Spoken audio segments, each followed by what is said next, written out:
All right, we're going to move to our second talk of this last section, which is going to be Nicola Mulder telling us a little bit about what she learned through H3 Africa.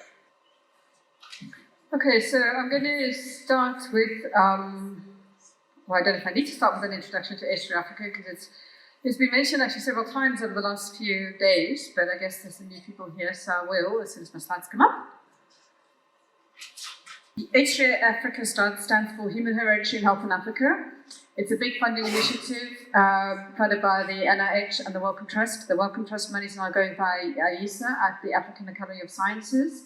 The vision of HCA Africa is to facilitate an African-based research approach to the study of genomic and environmental determinants of common diseases. So it's really African-led with the secondary goals of capacity development and building collaborative networks. So I just want to take a quick moment to just recognize two people who were instrumental in setting this up, which is Bongani Mayosi, who passed away last year, and Charles Rotimi. So I'd really like to just honor Bongani actually for the fantastic initiative that he was very much involved in.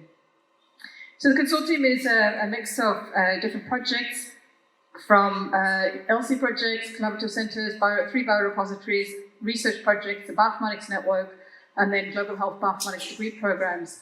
So there are 48 projects funded, 34 countries involved, and over 300 members. So what's being assessed and developed in the HCA Africa Consortium is that there are a number of data sets and biospecimens that are being generated from the various different cohorts. So these include the data, includes phenotype data, genomic data, human and pathogen data, as well as microbiome sequence data. And all the DNA samples need to go to one of these 3 biorepositories, and all the data needs to go into the public domain under a data access committee. So I'm going to go through lessons learned under 5 different categories. The first is the lessons learned in science. So we know that I think we've already heard today why African data are needed. In terms of human genetics, the diversity of African populations, this is from the 1,000 Genomes paper, you can see that the number of variants is just so much higher in African populations. We have so many variants that are locally common but globally rare. So the other issue with these is that many of these unique variants may be of relevance to health. Any variant will, not every variant, but many of the variants might impact gene expression and therefore protein expression. So when you're looking at RNA-seq data, it very much will depend on what the original mutations are. These mutations have been derived from the fact that African populations are the oldest, they're the most genetically diverse, but they've also been exposed to different environmental pressures. So infectious diseases, different diet, different evolutionary pressures. So we do have a number of different variants and a much larger number of variants. And this impacts not only health or susceptibility to disease. Some variants to reduce risk for one disease have actually caused susceptibility to another. And then we also have different drug responses, and we've seen this for some of the common drugs for many the common diseases. And recently, there have been a number of papers coming out about misdiagnoses, both in our populations and other populations, because of the lack of African data. And then through history and migration, African populations or people of African descent are all over the world. So it's not just relevant to people in Africa that African data is in there, but relevant to other people too. And then I think we've seen these sort of, I think this was shown earlier today, this information about how little African data is actually in the public repositories. The other thing we find is that when you're trying to find this data, it's not very easy to find because it's in very different places and it's not very well labeled.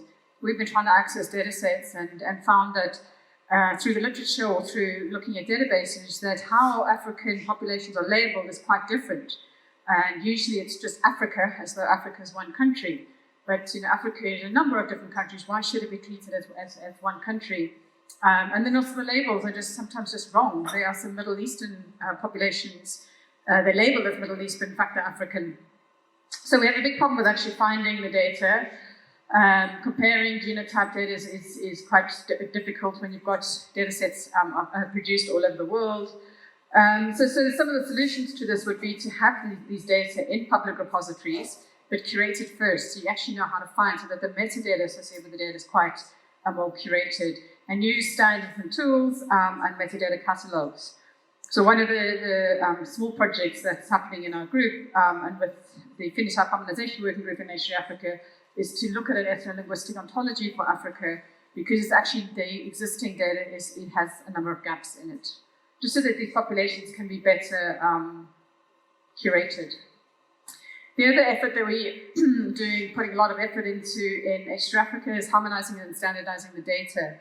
So there are two things. One is standardizing. So beforehand, before you start a study, say this is where, if you're collecting smoking information, this is the particular question that you use in your case report form, and this is the variable like that, and the type of variable that you're expecting to be reported in that. We know that the East Africa projects all started actually before we could even think about harmonization, about standardization. So we now have to go and do post hoc harmonization. So that's saying, well, if everybody did collect smoking information and they collected it in a different way, what algorithms can we use to convert that into a common output so that the variable output is now comparable between different studies? So we're doing a lot of standardization and post-harmonization. For that standardization, we've built with a phenotype harmonization with a set of core phenotypes that all projects should collect. We've also created a standard CRF for that and data dictionary in REDCap, and that's available, fully available on the website. And these are now being extended to specific phenotype data for specific kinds of diseases. So anyone working on mental health should have minimum questions and how you ask that question. So lessons learned in the resourcing. We know that there have been a number of data sharing challenges in Africa, and many of these are actually to do, apart from the fact that we've had vulnerable populations and previous exploitation, a lot of it's to do with the lack of resources and skills. So it's limited resources to exploit the data fast and first. That's why people don't want to share, because they don't feel they've got their publications yet out of the data. We also have some consent and regulatory issues. So what is actually allowed in different countries. So I'm just going to talk about these two in bold. So this was a study actually done by, led by Yantina, just to look at some of the guidelines in some of the countries that are part of H3 Africa. And it was quite interesting to see, in some countries there's no law, some countries are quite prescriptive, some countries don't specify things, and some countries are kind of a bit vague. So yeah, I urge you to look at this paper to get some more details on that. But the bottom line is that there's a lot of variation in regulation and ethics across different African countries. And so what H Africa, I think, has done very well is have ethics engagement workshops where they brought in people from local IRBs and from international ethics boards. In terms of other resources, so we have IT challenges. So as I mentioned, the data-related skills.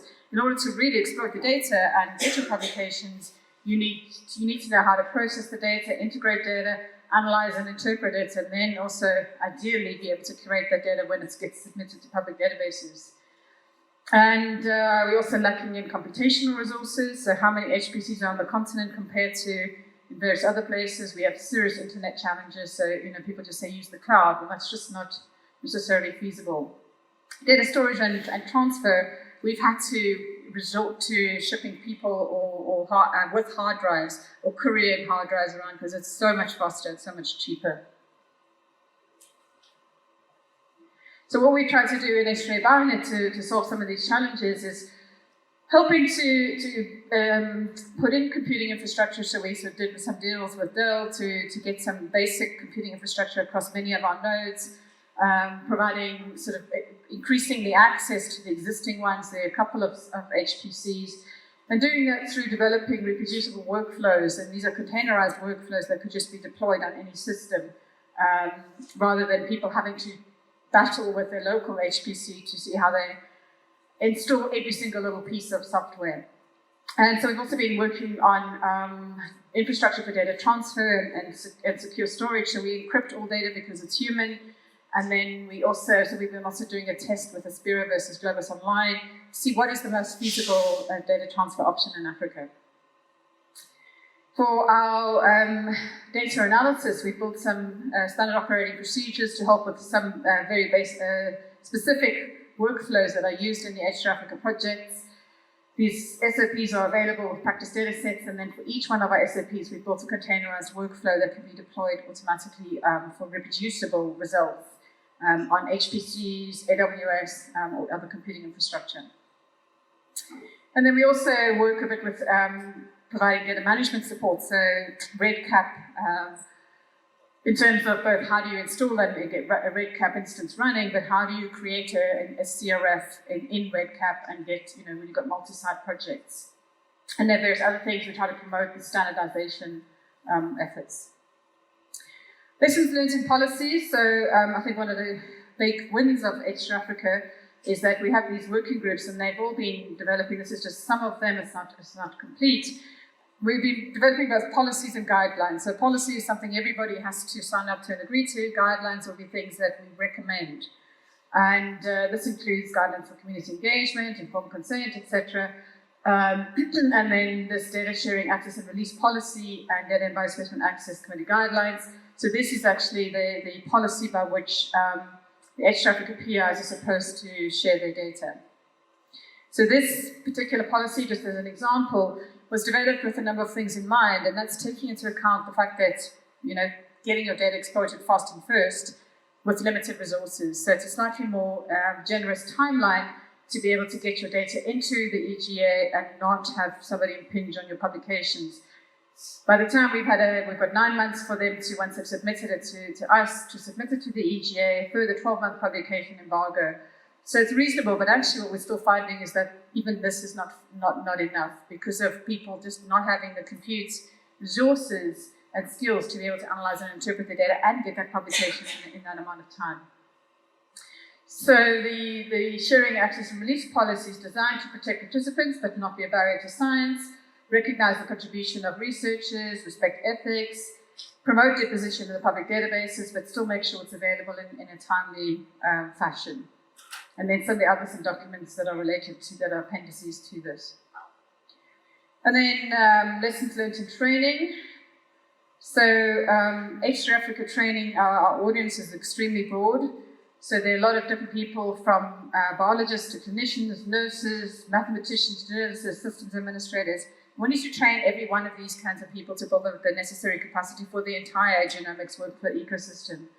So our training topics have been very broad in terms of the bioinformatics side, so from systems administration to very specialist bioinformatics topics, and then also trying to teach programming and statistics. So one of the challenges we have is this hugely diverse audience in terms of background and academic level. And so what we try to do through, based on our experiences with the ISCB competencies, is try to break these into different types of audiences. So we've got bioinformatics users, bioinformatics scientists, and bioinformatics engineers. We try to tailor our courses according to what the audience is. So we have a number of different approaches. We have face-to-face workshops. We're trying to build capacity for future by training trainers. This is not just training trainers for short courses, but training faculty to undertake and develop new bioinformatics degree programs.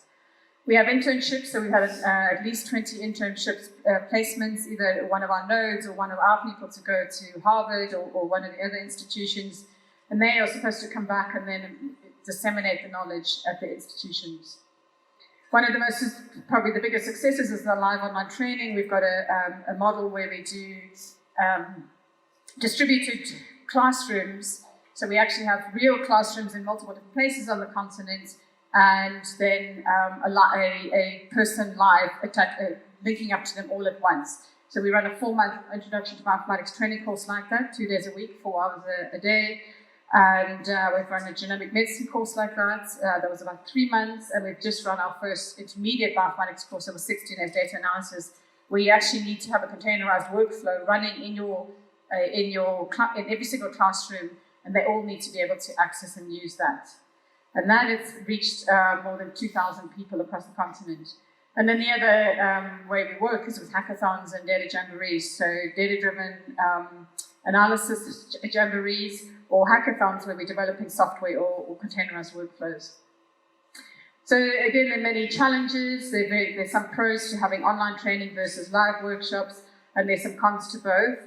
When we did a survey to see who wants what, again, it was quite varied. Some people are, it depends on where they come from, whether they prefer the face-to-face training or are happy to do the live online training or just learn by themselves.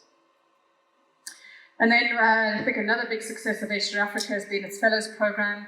So at every consortium meeting, about up to 40 young upcoming researchers are given an opportunity to attend the meeting, and then these are associated with interaction with top scientists, career development, networking opportunities, and getting involved in other projects. And it's really building an amazing generation of scientists in Africa.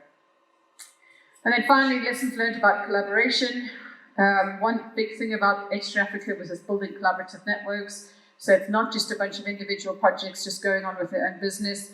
We meet twice a year, the whole consortium.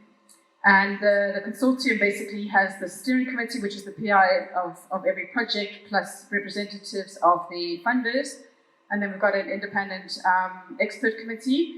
And then within the consortium, we've got a number of different working groups that tackle various problems from sustainability, communication, ethics, education, phenotype harmonization, specific diseases, etc. So these are the groups that are building, they are sharing experiences, overcoming challenges together by sharing their experiences, pooling resources, and trying to come out with, because a lot of these policies just did not exist on the continent. So it's trying to sort of drive the development of relevant policies for genomics research. So some of the outputs, apart from the policy documents, is the phenotype harmonization work. There's a whole cardiovascular disease, a whole group of them got together to harmonize and have great CBD publications together. Coordinated training programs. There have been a number of, there's a population genetic study which we hope will come out in Nature soon, and various other studies. The biorepositories, 3 biorepositories have also worked together. They're trying to coordinate the data. They've negotiated with World Courier and other courier companies to get data, to get the samples shipped around the continent more cost effectively, and also just having a common MTA so that there is consistency across the network. And then we also linked to other initiatives which I think have been extremely beneficial. So we're an official driver project for the Global Alliance for Genomics and Health. And we've only been a driver project for a few months. Our first meeting with them was in March. I've been involved in the project for a long time, but it was really nice for everybody else to get involved. There was a recent plenary in Boston. And I think we're learning a lot from being involved in these working groups and making sure that Africa is kept up and stays up to date with all these standards as they emerge, not after they've been developed. We have a project where we're building tools for federated data analysis, and this is starting to address things like, if you can't move your data, can you still compute on the data? So it's building technical systems so that you can have federated data repositories that still compute on that data. So it protects people's data, but at the same time still allows analysis to happen. And then we're working with international cohorts on harmonization. So just to summarize then, the lessons learned on the science side, African data are needed, but standardization and curation of data is essential. So if you want to have this big HCA project, and you have people, especially because you've got so many people from different projects in different labs, if there's no standardization of metadata, it's going to become a bit of a jumble of data at the end. For resources, unequal distribution of resources disadvantages people if you're trying to build up an equal collaboration, and it influences the willingness to share. It's really important to engage ethics boards to make sure the regulation is done correctly. And we've managed to build computing and network infrastructure, but I've talked about the bioinformatics side, but H3 Africa has built a lot of research infrastructure. I mean, Christian's groups built infrastructure for outbreak response. There are a number of research groups which can now do a lot of genomics which they were able to do before the project started. Policy, it's important to have clearly defined policies, and we keep finding new ones that need to be developed, like how do you deal with if a commercial company approaches you, what is the way to deal with that, and also having the flexibility to adapt. So even our data sharing access and release policy is a work in progress. There's always some reason to update it for some new policies. For the training, there's never enough training. But different models can work. Some reach more people, some reach fewer people, but I think that a mix of different models works. We have a number of successful models that we've used in HCA Bionet. Post-training support is very important, so once they go back, make sure that they can continue and actually don't just think, well, I've learned it, now nobody else is there to support me. And collaboration, enormous value in working together to solve problems. So don't try and be isolated and try and solve problems on your own. Try and do it collectively with other people who've got the same problems. Try not to reinvent the wheel, so we're learning a lot from GA4GH and other collaborations. But the most important, I think, is that the collaboration must be equal. That the researchers must have the confidence and the ability to enter an equitable partnership. So I'd like to then just acknowledge the whole HCA Africa Consortium. We were just discussing that this picture comes up, and maybe next time we'll put everybody in the shape of an African map, just to make it look a bit cooler. This is the HCA Bionet Consortium with our SAB members. Thanks very much to the funders, because without them, of course, we wouldn't be here. And thanks for the invitation to speak.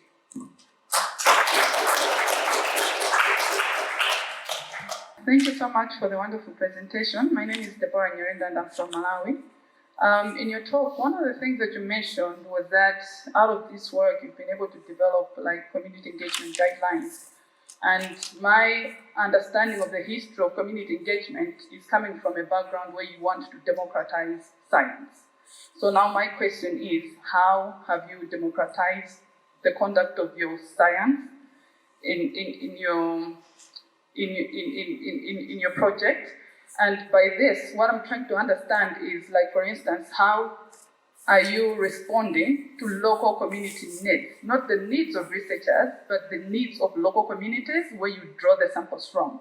And how are you making sure that the research is benefiting the local communities, not the researchers in terms of the training? Okay, I'm not the best person to ask because I just deal with data, and I'm not one of those projects. I don't know if Tina or Catherine want to comment. But every single HCA Africa project has got a community engagement component. And so that's been pushed extremely strongly in the consortium because a lot of people are working with vulnerable populations.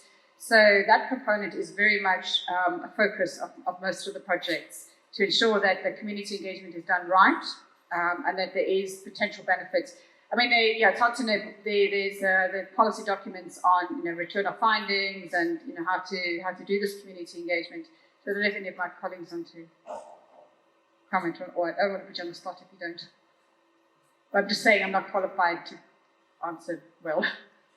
And for one more question, Alex?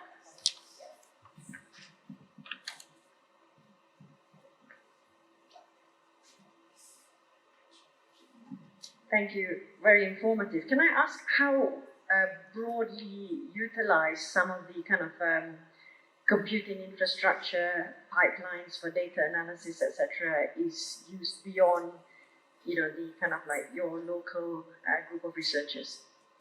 So all the workflows are on GitHub and Choir.io, which is where all international workflows go, all these containers go. So we haven't actually looked to see who's using it outside of the consortium. Certainly inside of the consortium, we've used a lot for training. So our recent big online course in 16S data analysis, we use that particular container. We use the imputation one for running an imputation service. So actually these containers are being used quite a lot, but we just haven't, we're inside the consortium, we haven't actually looked to see what are the downloads, what are the stats outside the consortium.